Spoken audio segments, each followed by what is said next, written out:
My name's Troy. I've been clean for 20, oh wait, wrong, sorry. Actually, what I would like to do tonight, I have to tell you everything about my visit when I first found out about Saratoga Warhorse. Things had gotten bad, really bad, but then it happened. At that moment, we got to meet the horses, and I felt like it was worth living. While some veterans leave the war behind, others struggle with echoes of the battle. And it is horses who so nobly led men into battle that today lead soldiers back to a place of peace. I went in 1987 and did 2 years in the Seabees, tried out for the SEALs and made it, and stayed until 1994. I joined in '87, started out as a medic, soon went to Just Cause in Panama, then off to Desert Storm, Desert Shield. I was in the Army, and I did most of my time in the Guard, close to 20 years.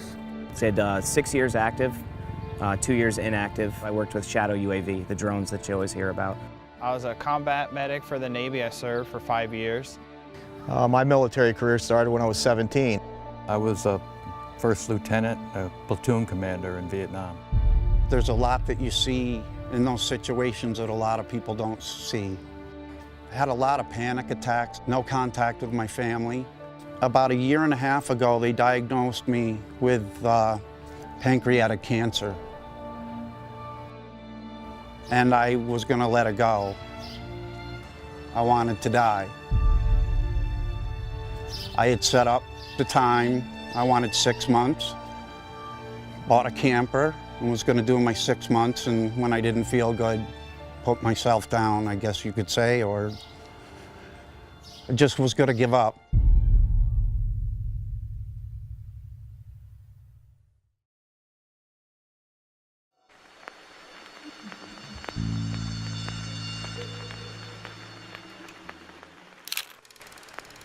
The stewards of the Kentucky State Racing Commission are of the opinion and find phenylbutazone and/or a derivative thereof was present in the urine of the horse Dancer's Image, winner of the 7th race at Churchill's Down on May 4th, 1968, in violation of Rule 14.04 of the Kentucky Rules of Racing.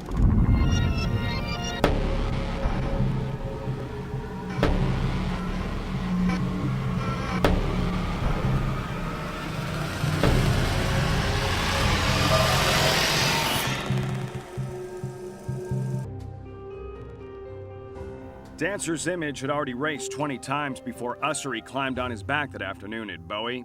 He ran 15 times as a 2-year-old, with wins coming mostly in Canada. Race number 21, the Governor's Cup, would be run on Saturday, April 6th, 1968. Dr. Martin Luther King, the apostle of nonviolence in the civil rights movement, has been shot to death in Memphis, Tennessee. Dad had met Dr. King and his wife, he and my mom, and they thought that he was doing good things. He decided at the time that if Dancer's Image won, he was going to donate the winner's share of the purse, which was a little over $60,000, to Mrs. King. He had a feeling probably that it would be very useful and helpful to her because they had a family. They're off!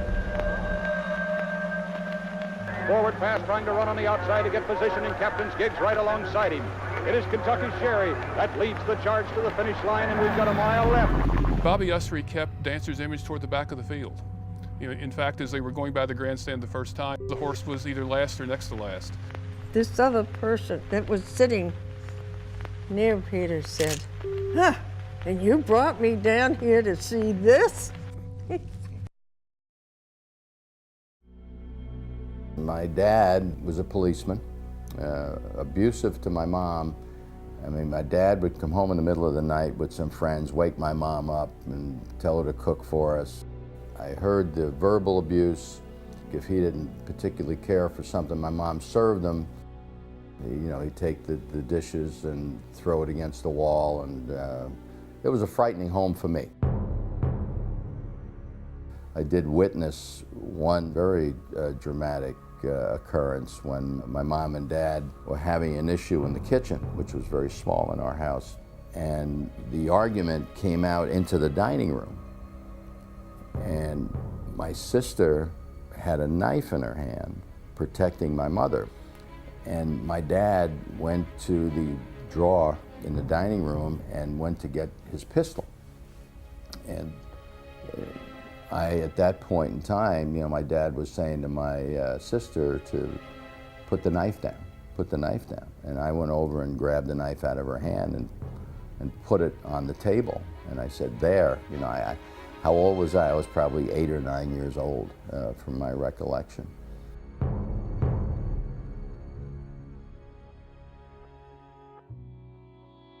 Here I am, 7, 8 years old, fearful to come home from school and find his car in front of the house. I never really shared this stuff with anybody, and I carried these feelings really through my entire life.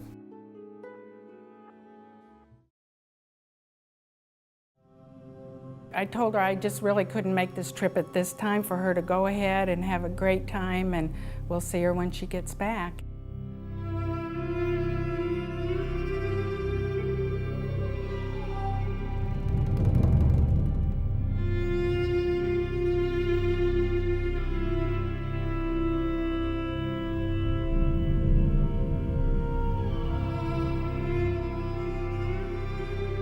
When I heard that, one of the biggest, most popular nightclubs in Bali had been bombed, and there were a lot of casualties,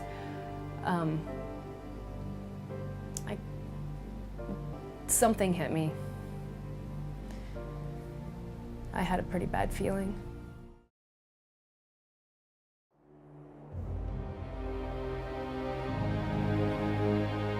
And they're on. For the lead. That's the wire is going to be Secretariat. He wins it by 1 length. We're still looking, and they're off. Sham under an easy hold right now, but here comes Secretariat. He's moving fast, and he's going to the outside. He's going for the lead, and it's right now he's looking for it. But Secretariat is all alone. He's out there almost a 16th of a mile away from the rest of the horses. They're in the stretch. Secretariat has opened a 22-length lead. He is going to be the Triple Crown winner. Here comes Secretariat to the wire. An unbelievable, an amazing performance. He hits the finish 25 lengths in front. It's going to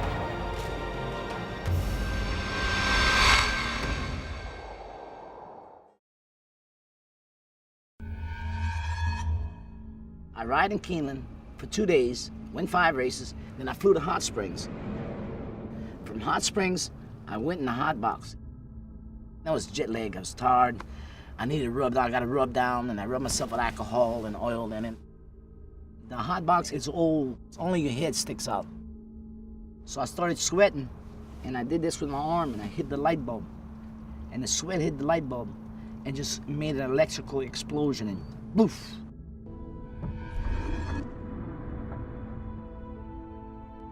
Could see the flames on my back, and I kept on trying to roll over, and I just couldn't. It was hurting me so damn bad.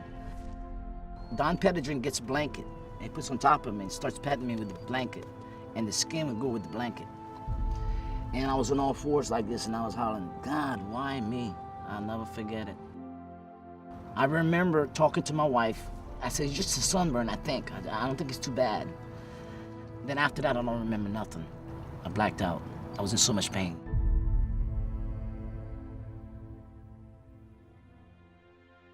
They didn't think I was gonna make it. They gave me a 40% chance to live. Because you usually burn 40%, you usually die. And I was burned 60%. I just blocked it out of my mind. And, it's hard to talk about because I wanted to die, and then eventually Cricket, she brought my son in. This is what you got. You got little Randy. You got something to live for, Randy. Don't give up. And when Randy came into the room, and I shook my head. I said, yeah, you're right, Cricket. I do have something to live for. And I still had to take them damn bats, though. And I just got strong. And more time that I got, the better I healed.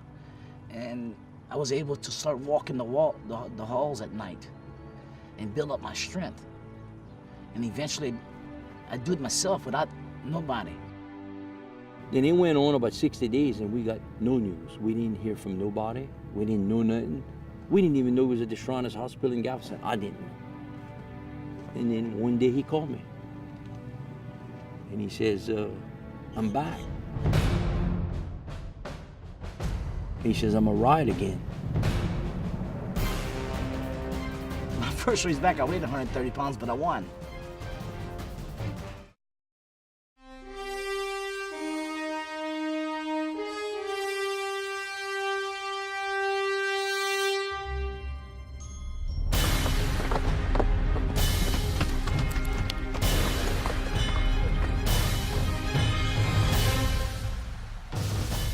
It is, in my mind, the greatest endurance ride there is. This is the granddaddy of all endurance rides. It's the toughest. It's the oldest. It's the most historic. It's the most grueling 100-mile endurance race in the world. The best adjective is relentless. Anything can happen. There's a lot of variables out here. There is no place within Tevis of which you can take a breath. The ride is a physical, mental challenge for you and your horse. It's the hardest ride in the world. Tevis is the World Championship of horse and rider events. It is an unbelievable physical achievement for both horse and rider.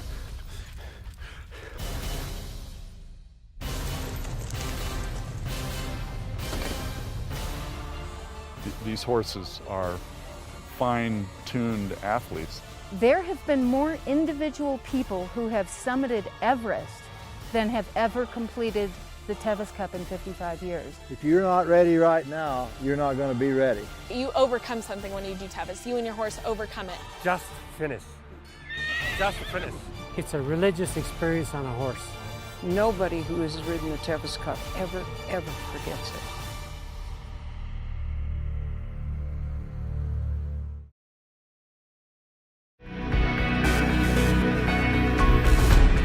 Often, many times that people weren't asking about I'll have another, they were asking about Lava Man.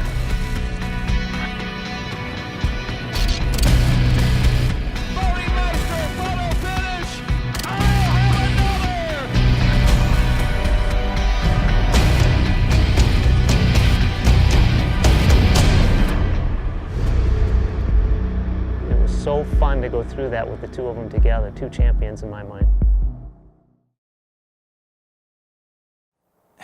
America loves winning. They love streaks. The horse was undefeated. He won with no effort. He was beautiful. He had a trainer with a Hollywood story. He had pretty cool owners. He was pretty likable. And I think that's why people fell in love with him. He made winning look really easy.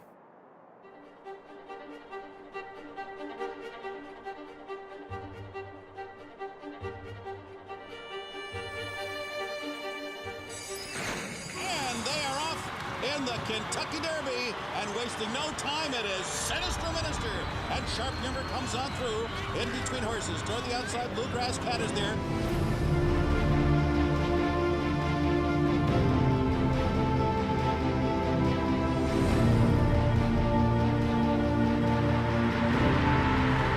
a sublime performance, he runs away from them all, and he has saved something left for the Preakness.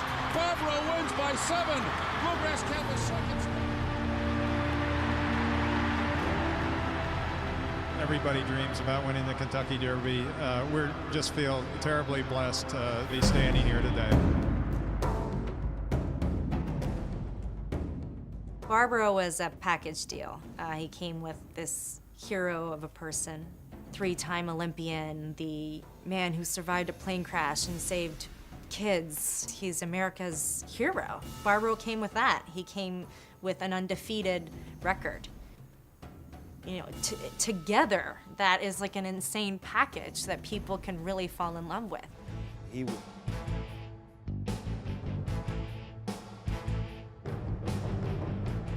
We've already heard a lot of talk about Barbaro being a super horse, about the Triple Crown being a real possibility.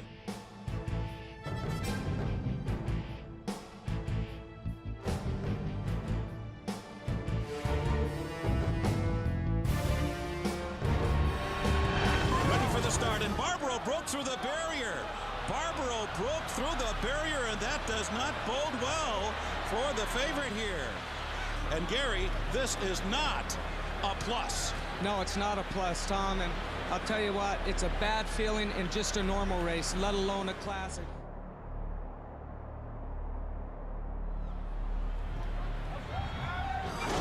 And they're off. Barbaro came away rather cleanly, and like now, and Garrett Gomez is intent on that lead. He sends him right from the beginning. And Sweet Northern Saint is going to run with him. Bernardini is away third. On the outside, Diabolical is fourth. Barbaro, I believe he's being pulled up. Barbaro is being pulled up. An astonishing development here.